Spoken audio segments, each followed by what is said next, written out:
আসসালামু আলাইকুম ওয়া রাহমাতুল্লাহি ওয়া বারাকাতুহু। ওয়ালাইকুম আসসালাম। নাহমাদুহু ওয়া নুসাল্লি আলা রাসূলিল কারীম, আম্মা বা'দ।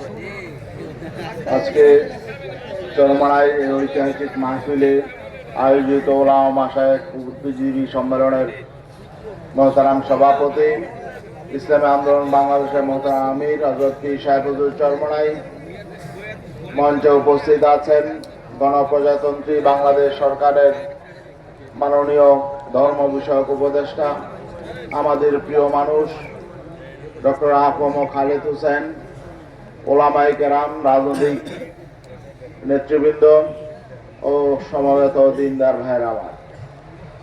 2024 সালের জুলাই বিপ্লবে আমরা বিশেষ করে ইসলামী আন্দোলন বাংলাদেশ যে ভূমিকা পালন করেছিল, বাংলাদেশে অন্য কোনো রাজনৈতিক দল তা পালন করে নাই।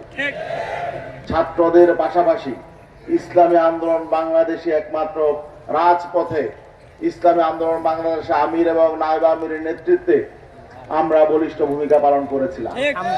কিন্তু দুর্ভাগ্যজনক বাস্তবতা হলো এই বর্তমান অন্তর্বর্তীকালীন সরকার ইসলামী আন্দোলনকে যেভাবে গুরুত্ব দেওয়া দরকার ছিল, তাদের অবদানকে যেভাবে স্বীকৃতি দেওয়া দরকার ছিল, সেভাবে দেয় নাই।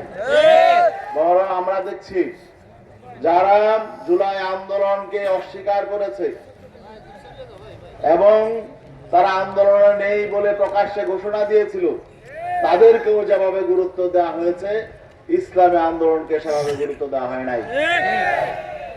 আমরা মনে করি যে এটা চরম একটা বৈষম্য। এবং আজকে গোটা বাংলাদেশে এই একটা নির্বাচন হবে, জাতীয় নির্বাচন হবে, রাষ্ট্র সংস্কারের জন্য জুলাই অভ্যুত্থান হয়েছে। এই সংস্কারেও ইসলামী আন্দোলন বাংলাদেশ সবচাইতে গুরুত্বপূর্ণ এবং গঠনমূলক ভূমিকা পালন করেছিল। আমরা সংস্কার চেয়েছি, আমরা জুলাই জাতীয় সনদ চেয়েছি, আমরা গণভোট চেয়েছি, আমরা বিচার চেয়েছি, আমরা একটি সুষ্ঠু নিরপেক্ষ নির্বাচন চেয়েছি। আমরা এই অন্তর্বর্তীকালীন সরকারের সকল উদ্যোগগুলো, গঠনমূলক সকল উদ্যোগগুলোকে, সংস্কার কর্মকাণ্ডগুলোকে আমরা সমর্থন জানিয়েছিলাম, সহযোগিতা করেছিলাম। কিন্তু বাস্তবতা হলো আজকে আমরা যেটা দেখছি, একটি সুষ্ঠু নিরপেক্ষ গ্রহণযোগ্য নির্বাচনের পরিবেশ এখনো দেশে তৈরি হয় নাই। এখনো পর্যন্ত আমরা দেখছি কালো টাকা পেশি শক্তির যে প্রভাব, সেই প্রভাব এখনো পর্যন্ত আজকে মুক্ত হয় নাই। আজকে বিভিন্ন জায়গায় আমরা শঙ্কিত। আমরা এখনই দেখতে পাচ্ছি যে আমরা আমাদের নিরীহ কর্মী সমর্থকদের বিভিন্নভাবে হয়রানি করা হচ্ছে, আমাদের প্রচার কার্যে বাধাগ্রস্ত করা হচ্ছে, এবং এখনো পর্যন্ত বাংলাদেশে কোনো অবৈধ অস্ত্র উদ্ধার হয় নাই, নতুন অস্ত্র দেশে প্রবেশ করছে। অতএব আগামী ফেব্রুয়ারি মাসে নির্বাচনের যে ঘোষণা বর্তমান সরকার থেকে দেয়া হয়েছে, আমরা শঙ্কিত এই ফেব্রুয়ারিতে কেমন নির্বাচন হবে।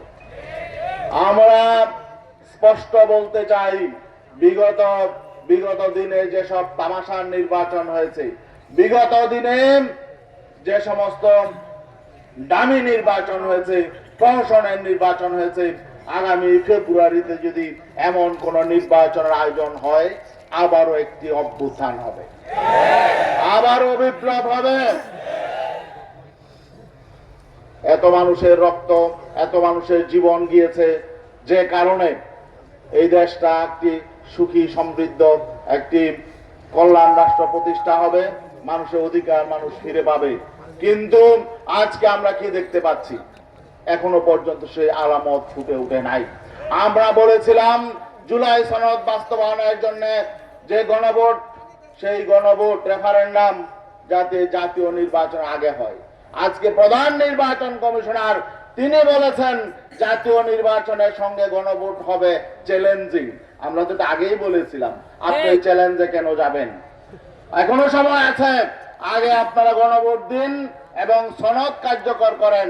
আমরা দেখতে পাচ্ছি সনদে, জুলাই জাতীয় সনদে স্বাক্ষর করার পরও বড় দল, বিশেষ করে বিএনপি, তারা না ভোটের পক্ষে ক্যাম্পেইন করছে। তার মানে যদি জুলাই জাতীয় সনদের পক্ষে না ভোট হয়, না ভোট জয়যুক্ত হয়, দেশে কোনো সংস্কার হবে না। বিগত 54 বছর যে রাজনীতি চলেছে, যে দুর্নীতি দুঃশাসন চলেছে, আবার তাই চলবে। আমরা তা চাই না। আমরা রাষ্ট্রকে ব্যর্থ হতে দিতে পারি না। আমরা চাই না জুলাই অভ্যুত্থানের রক্ত বৃথা যাক। আমরা চাই না রাষ্ট্র আবার পেছনের দিকে ফিরে চলে যাক। আমরা চাই এগিয়ে যেতে এবং ঐক্য সংহতির মধ্য দিয়ে আমরা সকলে মিলে রাষ্ট্রটাকে এগিয়ে নিয়ে যাই, এই প্রত্যাশা আমাদের। বন্ধুগণ, আগামী জাতীয় নির্বাচনে আমরা ঐক্যবদ্ধভাবে, বিশেষ করে ইসলামী শক্তি, আমরা ঐক্যবদ্ধ হওয়ার জন্য আমাদের নেতা ঘোষণা করেছেন ওয়ান বক্স পলিসি। নির্বাচনে ইসলামী শক্তির একটি বাক্স হবে। একটি কথা মনে রাখতে হবে, আমাদের এটাকে ইসলামী সংগঠন, জাতীয় রাজনৈতিক সংগঠন।